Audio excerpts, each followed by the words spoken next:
चलिए हम पढ़ते हैं नेक्स्ट चैप्टर, नर्व सिस्टम या नर्वस सिस्टम यानी तंत्रिका तंत्र।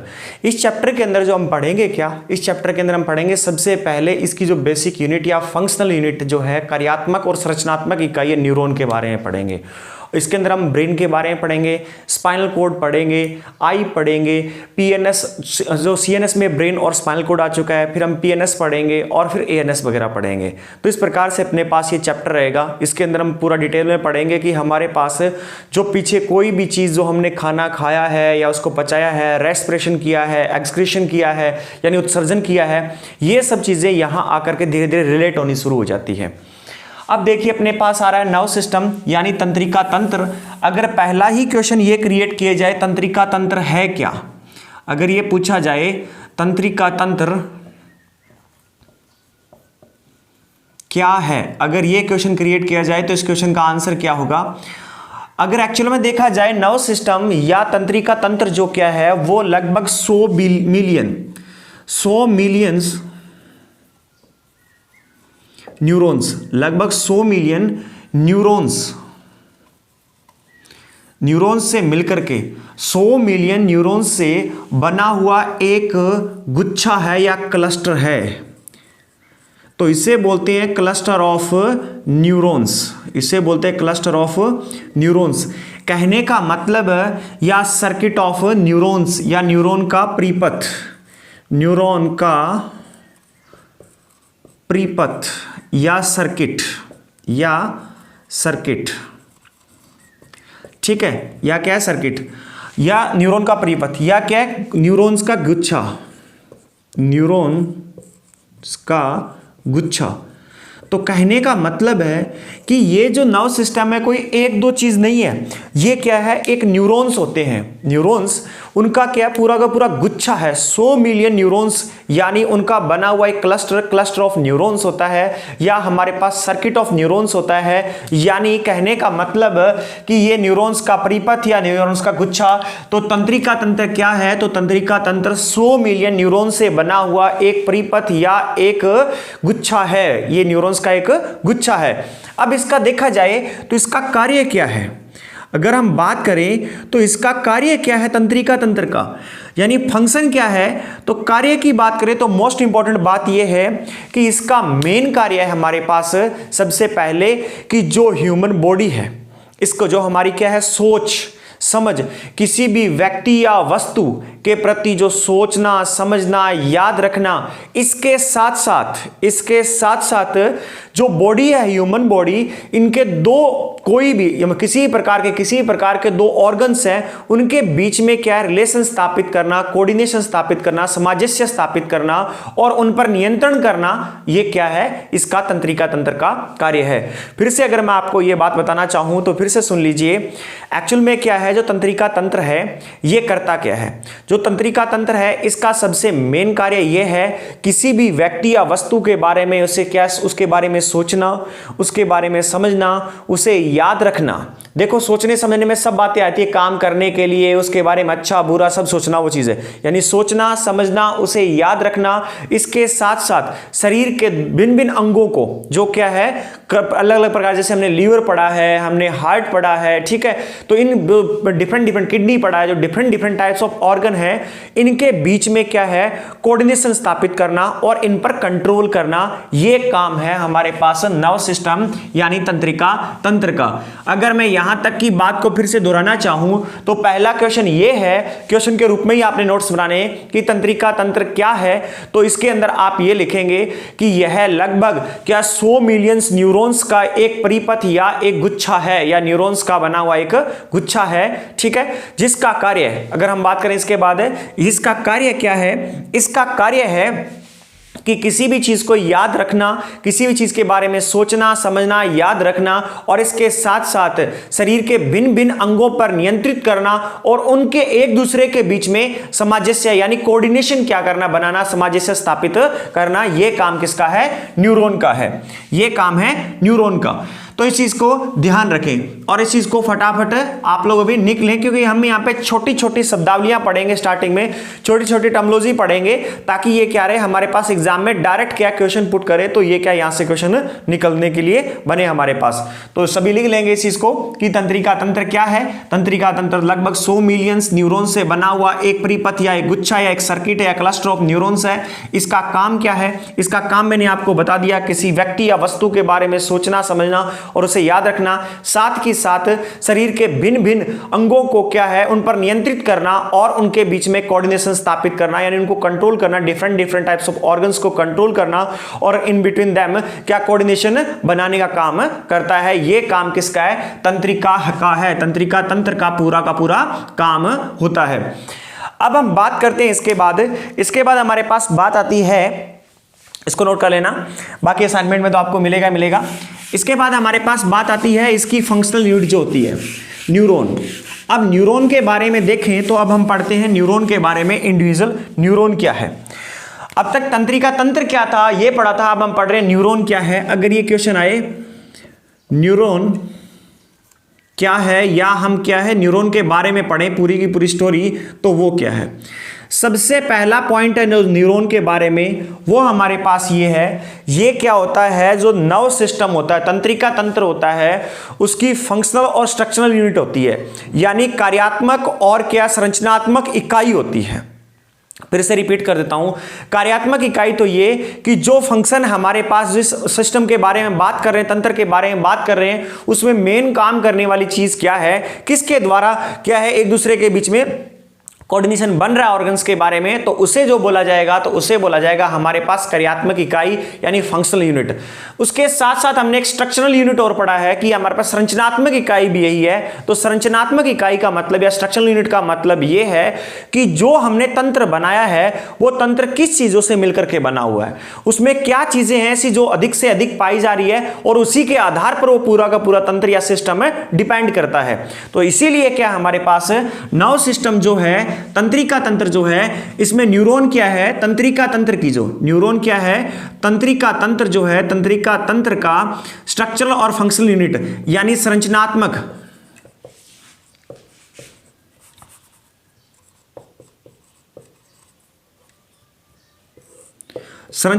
व क्रियात्मक इकाई होती है। यानी कहने का मतलब ये हमारे पास स्ट्रक्चरल एंड फंक्शनल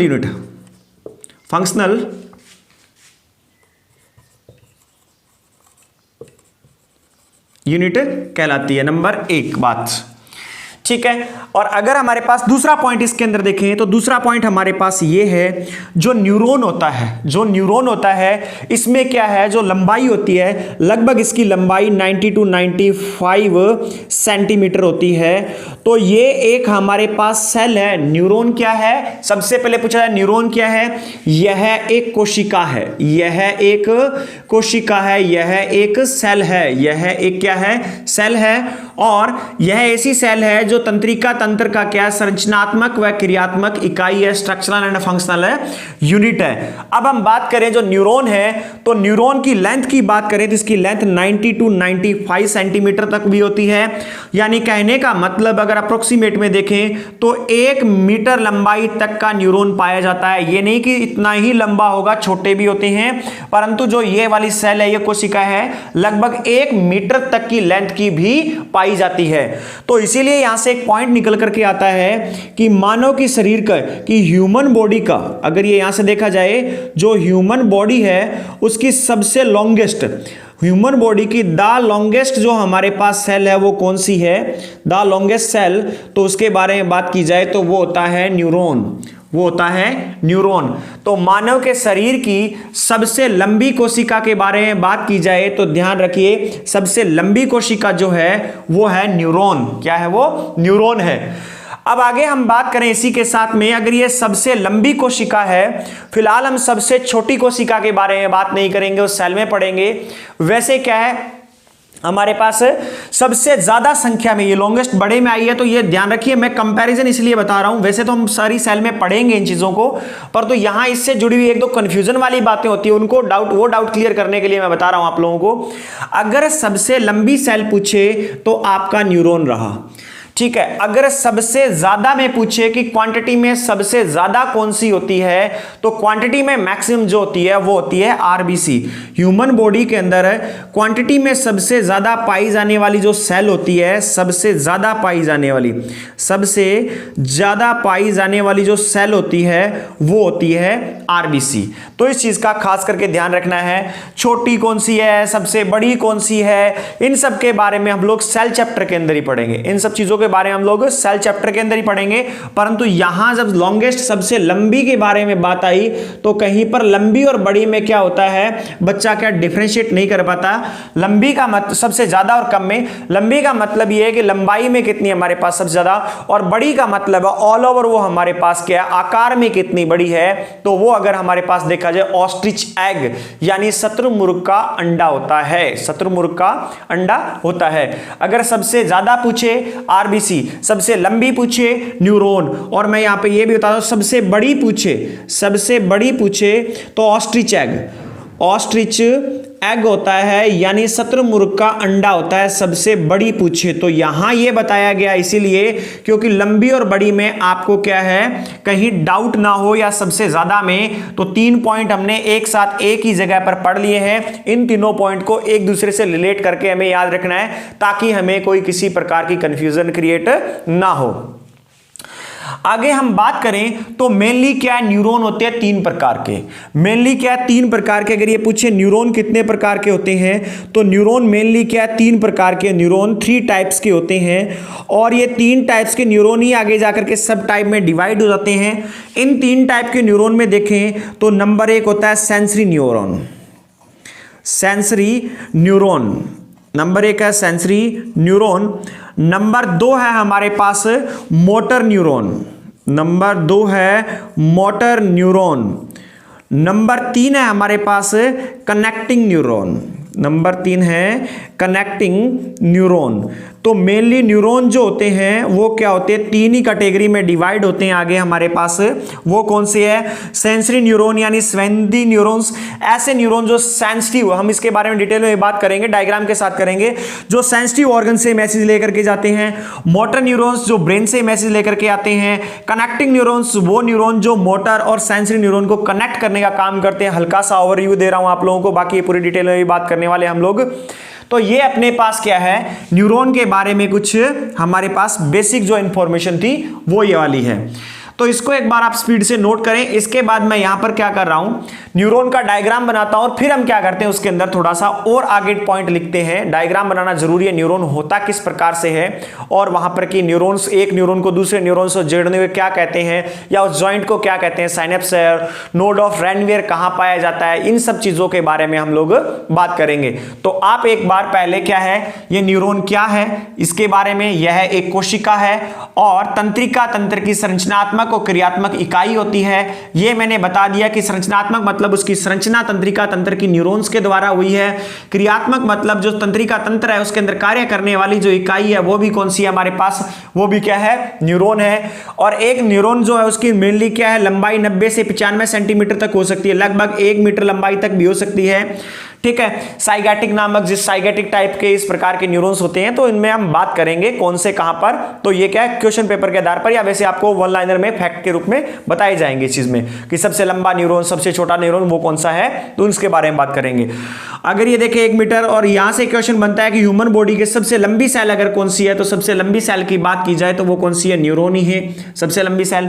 तो यहां हमने ये देखा कि सबसे ज्यादा पाई जाने वाली पूछे तो कौन सी है, आरबीसी होती है। जैसे हम ब्लड सर्कुलेशन में पढ़ा था कि जो ह्यूमन ब्लड है उसके अंदर लगभग 50 से 55 लाख जो होती है पर mm क्यूब होती है, वहीं फीमेल के अंदर क्या होती है 45 से 50 लाख पर mm क्यूब होती है। इतनी ज्यादा पर mm मिलीमीटर जो क्यूब्स जगह है, तो उतनी सी जगह के अंदर क्या है, इतनी सारी पाई जाती है मिलीमीटर घन के अंदर। और सबसे बड़ी पूछे तो ऑस्ट्रिच एग है।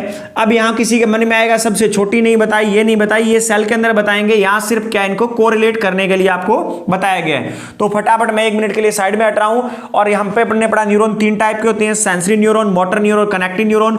अब हम सबसे पहले न्यूरॉन का डायग्राम बनाएंगे और इसके बाद में उसके जो हमारे पास उसके अंदर टर्मिनोलॉजी जो उसके अंदर पॉइंट्स होंगे उनके बारे में पढ़ेंगे और उसके बाद हम पढ़ेंगे हमारे पास क्या ये 3 प्रकार के न्यूरॉन्स हैं, इनके बारे में पढ़ते हैं। तो मैं साइड में हट रहा हूं, आप फटाफट से नोट कर ले।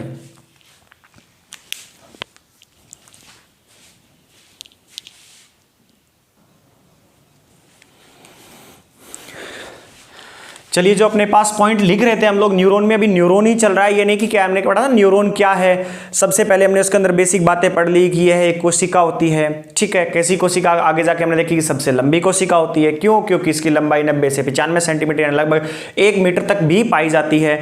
और ये क्या तंत्रिका तंत्र की स्ट्रक्चरल और फंक्शनल यूनिट है और इसकी संख्या जो तंत्रिका तंत्र में लगभग क्या है 100 मिलियन तक पाई जाती है। इसमें क्या है, ये अपने पास है न्यूरॉन का स्ट्रक्चर। जो स्ट्रक्चर ऑफ न्यूरॉन, न्यूरॉन कैसा कुछ इस प्रकार से दिखता है जो बनाया गया आप लोगों के सामने। इससे पहले फैमिलियर हो जाते हैं। जो ये बने हैं इसके ये एंड पॉइंट्स जो हैं, ये वाले एंड पॉइंट्स क्या होते हैं, कुछ इस प्रकार से आगे निकले हुए होते हैं। इस प्रकार से क्या आगे निकले हुए होते हैं, इनको आगे भी इस प्रकार से भी कर लेना आप लोग डायग्राम बनाते वक्त। तो ये जो क्या कहलाते हैं, ये कहलाते हैं हमारे पास डेंड्राइट्स, यानी ये कहलाते हैं डेंड्राइट्स, यानी न्यूरॉन्स का एक जो एंड है वो क्या कहलाता है, डेंड्राइट्स कहलाता है, ठीक है। अब इसके अंदर क्या है, एक मोस्ट इंपॉर्टेंट बात, न्यूरॉन के अंदर न्यूक्लियस भी पाया जाता है।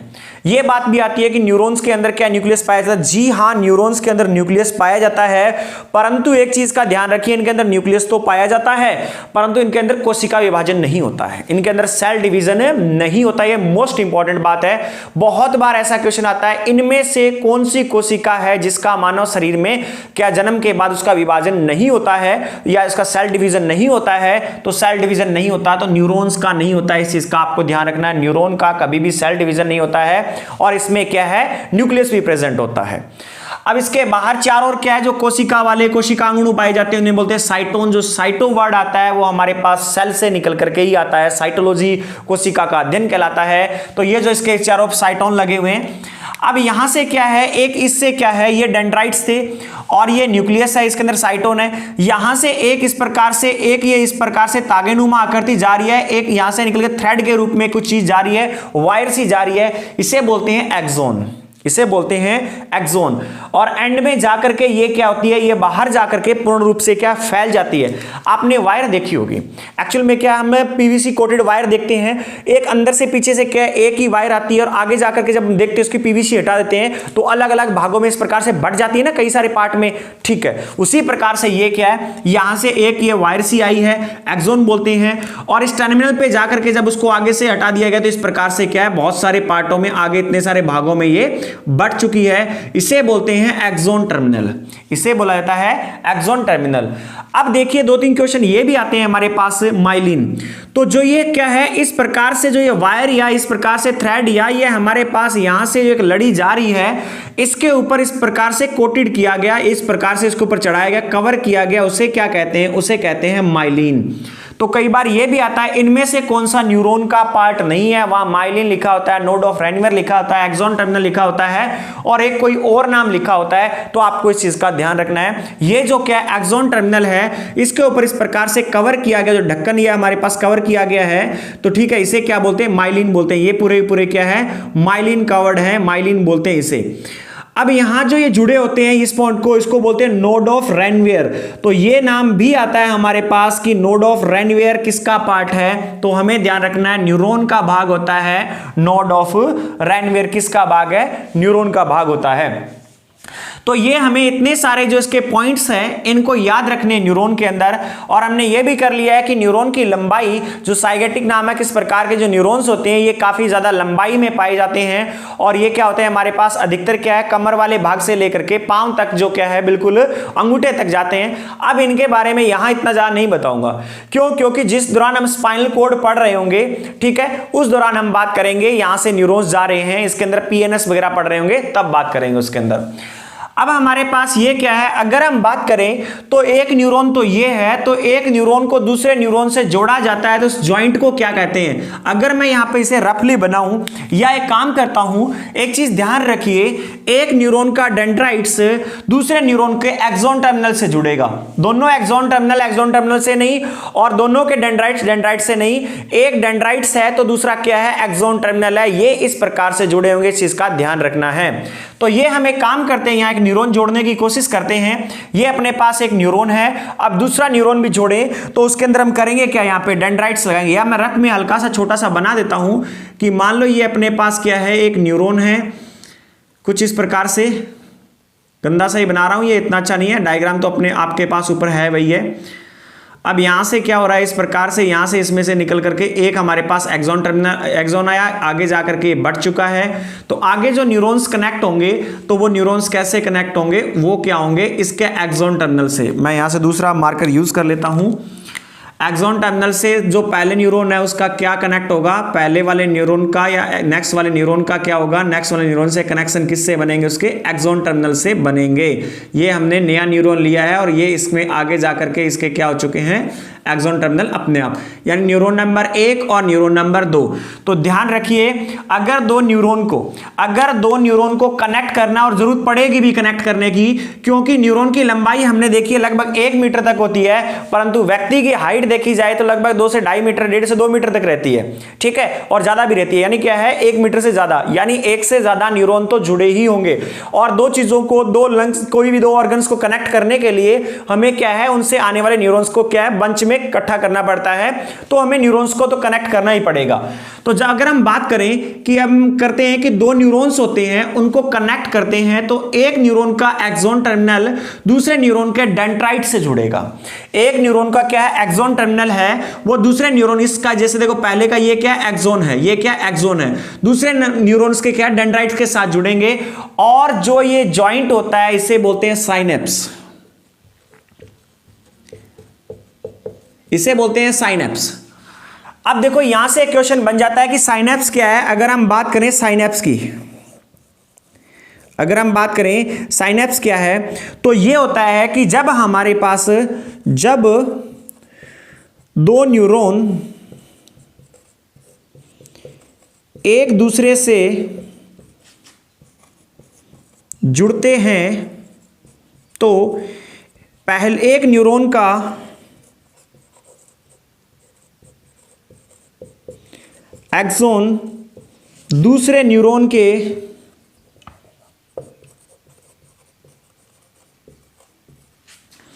डेंड्राइट से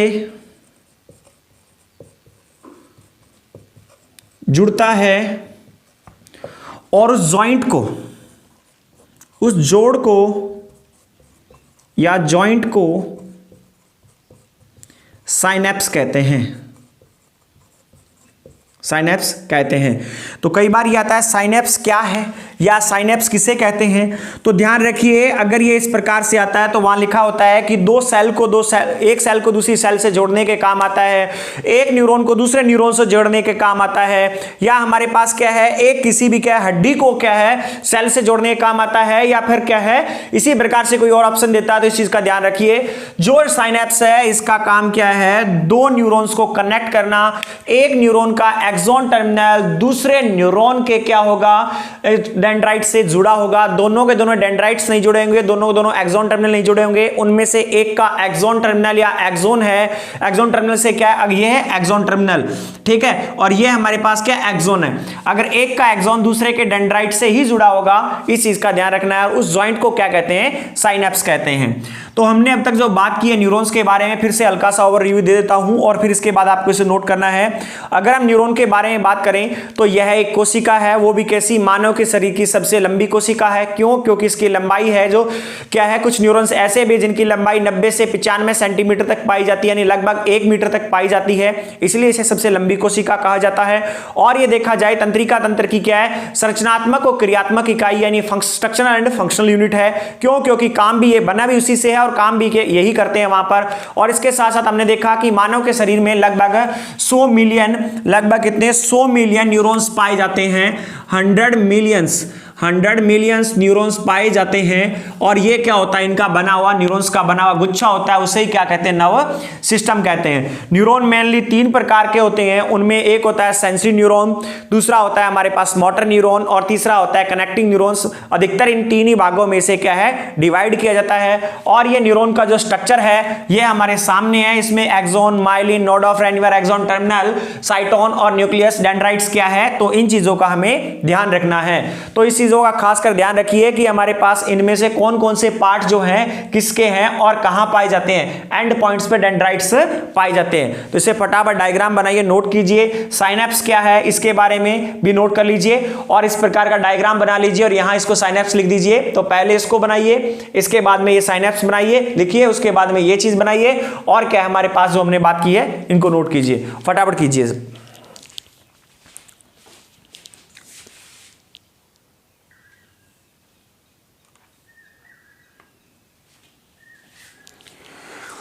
चलिए आगे हम पढ़ते हैं। 3 प्रकार के न्यूरॉन्स जो हमने देखे हैं। एक हमारे पास है सेंसरी न्यूरॉन, नंबर 1 हमारे पास है सेंसरी न्यूरॉन, मोटर न्यूरॉन और कनेक्टिंग न्यूरॉन।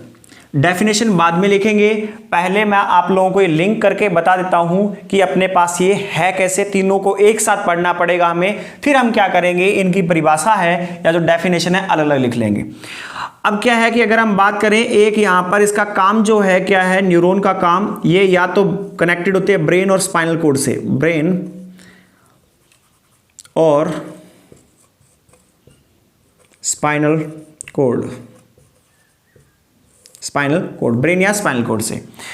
अब देखो सेंसरी ऑर्गन्स होते हैं हमारी बॉडी में, सेंसरी ऑर्गन्स जो जिससे क्या हमारे पास सेंस होता है ऑटोमेटिकली, या संवेदी तंत्रिकाएं होती है। कैसे, जैसे सेंसरी ऑर्गन्स में आंखें हैं, ये सेंस करती है चारों तरफ, ये चारों तरफ देखती है, कोई मेरे पास एकदम से स्पीड से आ रहा है, कोई मुझे मारने आ रहा है, कोई मेरे सामने मुस्कुरा रहा है, तो ये सेंस करके ब्रेन के पास दे रही है। ब्रेन उसी प्रकार का मैसेज रिप्लाई करता है, किसी ने सामने मुस्कुराया तो हम भी मुस्कुरा दिए, किसी ने क्वेश्चन पूछा तो आंसर दे दिया, किसी ने ऐसे किया तो हमने भी हाथ उठा दिया, और किसको हाथ नहीं उठाना है वो भी हमें पता चल गया किसको हाथ नहीं उठाना है। तो ये सेंसरी ऑर्गन्स। इसी प्रकार से हमारा नोज भी क्या हमारे पास, नाक भी हमारे पास क्या सेंसरी ऑर्गन है, ठीक है। तो ये क्या करता है, जिस प्रकार से कोई गंदी स्मेल है तो हम क्या करते हैं, ऑटोमेटिकली ये गंदी स्मेल को पहुंचाता है ब्रेन तक, और ब्रेन कहता है कि इसका रिप्लाई करता है कि तुम ये काम करो, इसका नाक बंद कर लो, अच्छी स्मेल आती है, हम उसे आनंद लेते हैं। हमारी स्किन भी देखें तो ये भी हमारे पास सेंसरी ऑर्गन है। अगर देखा जाए तो क्या धूप पड़ती है तो हम लोग क्या करते हैं, छाता उठा लेते हैं, या क्या एकदम से अपने आप को कवर कर लेते हैं, सर्दी लगती है तो कंबल डाल लेते हैं। तो ये हमारे पास सेंसरी ऑर्गन्स है। ईयर, नोज, जो हमारे पास टंग, आई, ठीक है, और स्किन, ये क्या है, सेंसरी ऑर्गन्स है। तो अब क्या होता है, ये ब्रेन और स्पाइनल कोड है। अब हम यहां पर लिख लेते हैं हमारे पास आई, आंख, ध्यान से समझना, ईयर, नोज, स्किन, टंग, ये हमारे पास क्या है, सेंसरी ऑर्गन्स है, जो क्या करते हैं, डायरेक्ट बाहर से सेंस करते हैं। अब देखो हुआ क्या, अब एक चीज देखिए, जो क्या सेंसरी ऑर्गन से मैसेज को, जो सेंसरी ऑर्गन से मैसेज को ब्रेन या स्पाइनल कोड तक लेकर के जाते हैं, वो कहलाते हैं सेंसरी न्यूरॉन्स, वो कहलाते हैं सेंसरी न्यूरॉन्स। फिर से सुनिए, यानी जो न्यूरॉन क्या करते हैं, हमारे पास सेंसरी ऑर्गन से मैसेज को, संदेश को कहां तक लेकर के जाते हैं, संदेश को लेकर के जाते हैं ब्रेन या स्पाइनल कोड तक, तो वो कहलाते हैं सेंसरी न्यूरॉन, वो कहलाते हैं सेंसरी न्यूरॉन। तो सेंसरी न्यूरॉन की सीधी और साफ और स्पष्ट सी एक ही डेफिनेशन है कि सेंसरी ऑर्गन से मैसेज को, सेंसरी ऑर्गन से मैसेज को ब्रेन या स्पाइनल कोड तक पहुंचाने का जो कार्य करते हैं, जो न्यूरॉन कार्य करते हैं, वो न्यूरॉन सेंसरी न्यूरॉन कहलाते हैं। वो न्यूरॉन क्या कहलाते हैं, सेंसरी न्यूरॉन कहलाते हैं। अब वही अगर हम दूसरी बात करें तो हमारे पास दूसरा पॉइंट क्या है, जब कोई मैसेज ब्रेन से, जब कोई मैसेज ब्रेन से आई, ईयर, हैंड, नेक, टंग, एटसेट्रा। अब देखो ये आगे इतने नहीं, आगे कई सारे कुछ भी हो सकते बीच में। जो मैसेज का रिप्लाई ब्रेन या स्पाइनल कोड से किसी पर्टिकुलर या उस मैसेज से जुड़े हुए ऑर्गन तक पहुंचाता है तो वो कहलाते हैं हमारे पास मोटर न्यूरॉन्स। वो कहलाते हैं हमारे पास मोटर न्यूरॉन्स। अभी मैं आपको पूरा पूरा लिंक करके बताऊंगा एक एक बात यहां पर, पहले बस थोड़ा सा धैर्य बनाए रखिए। और जो क्या होते हैं सेंसरी न्यूरॉन और मोटर न्यूरॉन को कनेक्ट करने का काम करते हैं, भी कहां जोड़ना है सिग्नल को, जो कनेक्ट करने का काम करते हैं तो वो क्या करते हैं हमारे पास, वो कहलाते हैं हमारे कनेक्टिंग न्यूरॉन्स। वो कहलाते हैं कनेक्टिंग न्यूरॉन्स। कनेक्टिंग न्यूरॉन किसी से भी जुड़ा हो सकता है, ये जरूरी नहीं कि जिस प्रकार से मैंने जोड़ा है वही है, ये कहलाते हैं हमारे पास कनेक्टिंग न्यूरॉन्स। अब पूरी स्टोरी हम क्या करते हैं, एग्जाम्पल से समझते हैं। पूरी स्टोरी को क्या करते हैं, एग्जाम्पल से समझते हैं तो बहुत ही अच्छा समझ आएगा हमें। अब देखो क्या है, हुआ क्या, आपने सामने से देखा, आपने क्या देखा, सामने से क्या, किसी बंदे ने आपको हाई किया, इस प्रकार से किसी बंदे ने आपको हाथ हिला करके हाई किया। अगर आपने आंखें बंद कर रखी है आपको क्या हाई नजर आएगा, नहीं। तो जो हाई किया वो हुआ क्या, रिफ्लेक्ट होकर के हमारी आंखों में गया और हमारी आंखों ने उसे सेंस किया, उस चीज को क्या सेंस किया, स्कैन किया और उस मैसेज को क्या कर दिया, उस मैसेज को पहुंचा दिया ब्रेन के पास, उस मैसेज को पहुंचा दिया ब्रेन के पास या स्पाइनल कोड के पास। ये जाएगा, मैसेज जाएगा ब्रेन के पास। अब मैसेज गया ब्रेन के पास तो एक कौन से न्यूरॉन के थ्रू गया, सेंसरी न्यूरॉन के थ्रू गया। फिर से समझना, किसी ने हमें हाई किया तो वो कौन देखता है, अगर किसी ने हाई किया तो हमारी आंखों ने देखा, उसे सेंस किसने किया, आंखों ने। नाक सेंस नहीं करता है, हाई किया तो सेंस किया आंखों ने, और वो सेंसरी न्यूरॉन के द्वारा ब्रेन के पास मैसेज गया। अब क्या, किसी ने हाथ हिलाया है या किसी ने हाथ हिलाया तो देखा किसने, हमारी आंखों ने।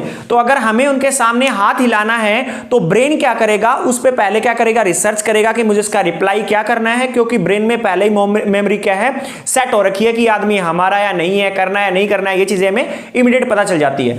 और ब्रेन क्या करेगा, ये ब्रेन देखेगा कि उसे हमें हाई करना है। तो आया कहां से था, सेंसरी न्यूरॉन यहां से आया, मैं इसको ब्लैक से करूंगा, सेंसरी न्यूरॉन यहां से आया और इसने क्या, उस हाई को कनेक्ट करना है तो इसने रिप्लाई देना है तो ये हाथ हिला कर देगा। तो ब्रेन इसे क्या कर देगा, जो इसका आई वाला सेंसरी न्यूरॉन के द्वारा आया था उसको उस न्यूरॉन से कनेक्ट कर देगा, जो क्या हैंड की तरफ मैसेज लेकर के जाएगा, हाथ की तरफ मैसेज लेकर के जाएगा। तो ये इन दोनों को कनेक्ट करने का काम किसने किया है, कनेक्टिंग न्यूरॉन ने। और हमने क्या कर दिया, उसको साथ में उसका रिप्लाई दिया ब्रेन के आधार पर, और हमने क्या किया, ऑटोमेटिकली हाथ उठा करके उसे हाई कर दिया। तो ये हमारे पास क्या है, मैसेज का रिप्लाई हो चुका है। ये होता है मोटर न्यूरॉन्स। फिर से देखिए, अगर हम सीधी भाषा में परिभाषा पढ़ें तो क्या होता है, कोई संदेश किसी भी सेंसरी ऑर्गन के द्वारा, कोई भी संदेश या कोई भी मैसेज सेंसरी ऑर्गन के द्वारा ब्रेन या स्पाइनल कोड के पास पहुंचता है तो वो सेंसरी ऑर्गन, सेंसरी न्यूरॉन्स के द्वारा पहुंचेगा। और उसी मैसेज का, जो मैसेज सामने से आया है, सेंसरी न्यूरॉन के द्वारा आया है ब्रेन के पास, उसी मैसेज को रिप्लाई देने के लिए उससे जुड़े हुए किसी दूसरे ऑर्गन या उससे क्या, उसी सेम ऑर्गन को क्या करना हो, रिप्लाई करना हो मैसेज का। तो जो रिप्लाई जाएगा वो मोटर न्यूरॉन्स के द्वारा जाएगा। और सेंसरी न्यूरॉन और मोटर न्यूरॉन को कनेक्ट करने का काम क्या होगा, कनेक्टिंग न्यूरॉन होगा। जरूरी नहीं है कि हमारे पास किसी ने हाई किया या किसी ने क्या है, कोई हमारे पास आंख से मैसेज आया है तो उसका हर बार आंख से ही रिप्लाई होगा, किसी और ऑर्गन से होगा। अब मैं आपको एक बहुत गजब एग्जांपल देता हूं, ठीक है। किसी ने सामने से आपको हाई किया तो उसने हाई तो उसने किया, उसको छोड़ो। सबसे पहले आपकी आंखों ने डिटेक्ट किया, सेंसरी न्यूरॉन के द्वारा ब्रेन के पास गया और ब्रेन ने उसे पढ़ा और ब्रेन ने कहा कि तुम्हें क्या करना है, हाई करना है। तो वो क्या है, मैसेज इसके बाद हाई करने, ब्रेन ने मैसेज भेजा हाथ को कि भाई तू हाथ उठ जा और उसे हाई कर दे। तो ये देखो, आई ने हमारे पास डिटेक्ट किया और उसका रिप्लाई क्या, ब्रेन के द्वारा किससे हुआ, हाथ से।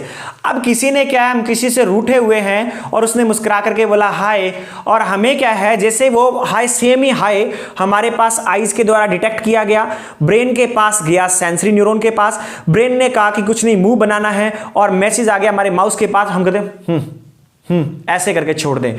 तो देखिए, एक ही सेंसरी न्यूरॉन से या एक ही क्या सेंसरी ऑर्गन से आकर के मैसेज का रिप्लाई अलग अलग हो सकता है। अब एक रिप्लाई और सुनिए, सामने से किसी ने क्या है, आप ही खड़े हैं और मैंने आपको कहा कि इधर आओ, ठीक है, मैंने बोला नहीं कि, मैंने ये नहीं बोला इधर आओ, मैंने कहा ऐसे। तो इसको इशारे को क्या है, आपकी आंखों ने इसे क्या किया, डिटेक्ट किया और सेंसरी न्यूरॉन के द्वारा ब्रेन के पास गया और ब्रेन ने बोला कि एक काम करो, तुम्हें जाना पड़ेगा। तो ना इस बार आंख के पास मैसेज भेजेगा, संदेश का रिप्लाई भेजेगा, ना हाथ के पास रिप्लाई जाएगा पांव के पास, और पांव क्या करेंगे, अपने आप चलने लग जाएगा। हम इस प्रकार से चल के उसकी तरफ चले जाएंगे। तो देखिए, किसी भी जरूरी नहीं है कि आई का आई से ही कांटेक्ट हो।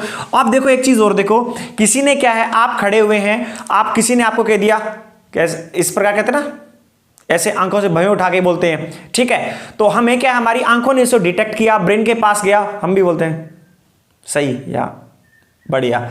आंखों का क्या मैसेज है, आंखों के पास आ गया। तो इसलिए ध्यान रखिए, जरूरी नहीं है कि जो हमारे पास मैसेज ब्रेन के पास जिस ऑर्गन ने भेजा है, रिप्लाई उसी ऑर्गन के पास आए। बस रिप्लाई जाएगा कहां, ये बात है। तो ये जाएगा उस मैसेज से जुड़े हुए ऑर्गन के पास, मैसेज का रिप्लाई जाएगा ब्रेन के द्वारा ऑर्गन से जुड़े हुए जो ऑर्गन है, जिस ऑर्गन से जुड़ा रिप्लाई होगा।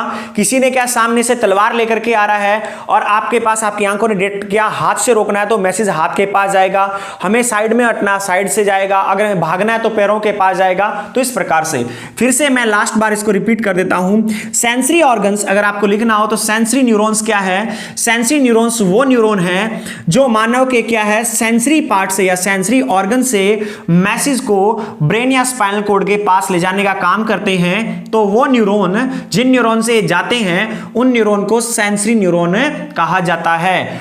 और उसी मैसेज का जो मैसेज है, अब आपको क्या करना है, मोटर न्यूरॉन्स क्या होते हैं, तो उसके अंदर आप क्या लिखेंगे, जो हमारे पास सेंसरी न्यूरॉन्स के द्वारा लाए गए मैसेज का रिप्लाई, सेंसरी न्यूरॉन्स के द्वारा लाए गए मैसेज का रिप्लाई ब्रेन जिस ऑर्गन के पास करता है, तो उस ऑर्गन को कनेक्ट करने वाले न्यूरॉन को जिस अंग के पास करता है रिप्लाई, उस अंग के पास जो क्या है, हमारे पास जाने वाले न्यूरॉन्स को मोटर न्यूरॉन्स कहते हैं। तो कहने का मतलब है, ऑर्गन से ब्रेन की तरफ लेकर के आना सेंसरी न्यूरॉन्स का काम है, और वहीं ब्रेन से क्या, स्पाइनल कॉर्ड से ऑर्गन की तरफ लेकर के जाना मोटर न्यूरॉन्स का काम है। और कनेक्टिंग न्यूरॉन्स का क्या कार्य है, कनेक्टिंग न्यूरॉन्स क्या करते हैं, सेंसरी न्यूरॉन और मोटर न्यूरॉन्स को कनेक्ट करने का काम करते हैं।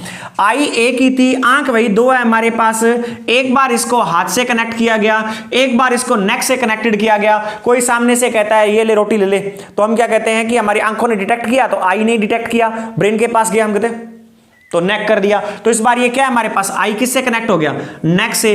किसी ने सामने से हमारे पास क्या बोला है, यही रोटी का निवाला आपको दे दिया कि ये लो रोटी का निवाला, सेम वही एक्शन है, हमारी आंखों के पास किया, ब्रेन ने डिटेक्ट किया, मैसेज किया, हम बोल देंगे नहीं नहीं चाहिए, नहीं चाहिए, नहीं चाहिए। तो इस बार क्या है, जबान से, टंग से और हाथ से, दोनों से कनेक्ट हो चुका है। तो ये जो हमारे पास कनेक्ट करने का काम है, कनेक्टिंग न्यूरॉन्स का होता है। कभी कभी इनके बीच में क्या होता है, कोऑर्डिनेशन सही से नहीं होता है। अगर वेल कोऑर्डिनेशन नहीं होगा तो हम बहुत जल्द किसी चीज का रिप्लाई नहीं कर पाते। ऐसा आपने जनरल लाइफ में देखा होगा कि सामने वाले ने क्या है, किसी क्वेश्चन का जवाब पूछा, परंतु हमारे उस क्वेश्चन का जवाब आते हुए भी, किसी ने क्वेश्चन पूछा है तो उसका जवाब आते हुए भी हमारी जबान से नहीं निकल पाता है। उसके कारण यह है कि हमारे पास ब्रेन जो क्या है, ब्रेन क्या है, हमारे पास यहां पर कनेक्टिंग न्यूरॉन्स जो होते हैं वो सेंसरी और कनेक्टिंग जो क्या मोटर न्यूरॉन्स को कनेक्ट करने में समय ले रहे हैं। तो ये हमारे पास 3 प्रकार के न्यूरॉन्स थे। तो यहां अगर आपको ये बात समझ नहीं आई है तो मैं फिर से बता देता हूं, जरूरी नहीं है आई से कनेक्ट होगा, किसी से हो सकता है। जरूरी नहीं है कि ईयर से कनेक्ट हो सकता है, आई से कनेक्ट हो सकता है। किसी ने आवाज मारी तो आपके ईयर ने भी डिटेक्ट किया और आंखों ने भी डिटेक्ट किया, इधर आ जा, उसका रिप्लाई हम जबान से भी दे सकते हैं, हाथ से भी दे सकते हैं, चल करके भी दे सकते हैं। तो वो डिपेंड करता है जैसा रिप्लाई देना है, ब्रेन जैसा आपका वहां पर इस बात को डिटेक्ट करके रिप्लाई करेगा और जिस ऑर्गन के पास मैसेज भेजेगा उसी ऑर्गन वो क्या करेगा, काम करेगा। तो ब्रेन टू हमारे पास रिप्लाई मैसेज मोटर न्यूरॉन्स के द्वारा और मैसेज सेंसरी न्यूरॉन के द्वारा कनेक्ट करना, दोनों को कनेक्टिंग न्यूरॉन्स का काम है। तो फटाफट इसे नोट कर लीजिए।